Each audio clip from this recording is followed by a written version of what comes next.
Todos aqueles que afirmam que a lei foi abolida não leem a Bíblia. Pois o próprio Jesus disse em Mateus capítulo 5 versículo 17. Não pensem que vim abolir a lei ou os profetas, não vim abolir, mas cumprir. E ele acrescentou no versículo 18. Digo-lhes a verdade, enquanto existirem céus e terra, de forma alguma desaparecerá da lei a menor letra ou menor traço. Você ainda faz sacrifícios de animais por seus pecados. Não. Isso significa que você tomou o assunto em suas próprias mãos para remover algo da lei.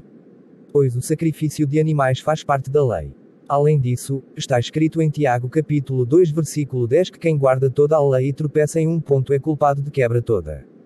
Então vamos lá, traga seu cordeiro sem mancha ao altar para o perdão de seus pecados, a menos que você queira sugerir que Jesus é um mentiroso. Então Jesus fez esse sacrifício de uma vez por todas. Mas eu pensei que você estava dizendo que Jesus não veio para abolir a lei. E que nem um pingo ou um til desaparecerá da lei. Sim, mas ele disse que veio para cumprir. Talvez você leia a Bíblia, mas não a entenda. Pois, no mesmo versículo que você mencionou, você omitiu acrescentar que nada na lei seria abolido, até que tudo se cumpra. Então a questão é quando aconteceu o que deveria acontecer. Ou, o que deve acontecer. Em João capítulo 19 versículo 30, pouco antes de Jesus dar seu último suspiro, ele disse, está consumado. Isso significa que a morte de Jesus Cristo é o cumprimento da lei e dos profetas. De fato, toda a lei e os profetas testificam da vinda de Jesus Cristo. É por isso que em Gálatas capítulo 3 versículo 24, o apóstolo Paulo disse que a lei era como um professor para nos conduzir a Cristo, para que pudéssemos ser justificados pela fé. E acrescentou claramente que, tendo chegado à fé, não estamos mais sob este pedagogo. Há ainda mais versículos que sustentam que estamos sob uma nova aliança. Em Romanos capítulo 10, versículo 4, a Escritura diz que Jesus Cristo é o fim da lei, para a justificação de todo aquele que crê. Consequentemente, se você acredita na lei, você não acredita em Jesus Cristo.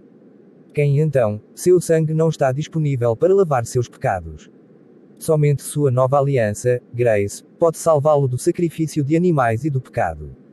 Pois está escrito em Romanos capítulo 6 versículo 14, que o pecado não terá poder sobre vós, visto que não estáis debaixo da lei, mas debaixo da graça.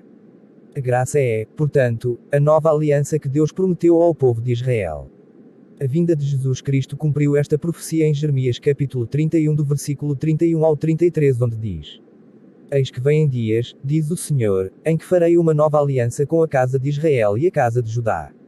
Não como a aliança que fiz com seus pais no dia em que os peguei pela mão para tirá-los da terra do Egito, aliança que eles violaram, embora eu fosse seu mestre. Mas esta é a aliança que farei com a casa de Israel. Depois daqueles dias, porei dentro deles a minha lei, e a escreverei em seus corações, e eu serei o seu Deus, e eles serão o meu povo.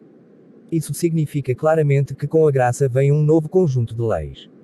Leis que o próprio Espírito Santo inscreve no coração de quem realmente crê. Pois está escrito em Hebreus capítulo 7, versículo 12 que, portanto, há uma mudança de lei por causa de Jesus Cristo. Então, em vez de observar um sábado ou sábados para sua carne, Jesus o convida a observar um sábado para sua alma. Como Jesus Cristo disse em Mateus capítulo 11 versículo 28, Vinde a mim todos os que estáis cansados e sobrecarregados, e eu vos aliviarei.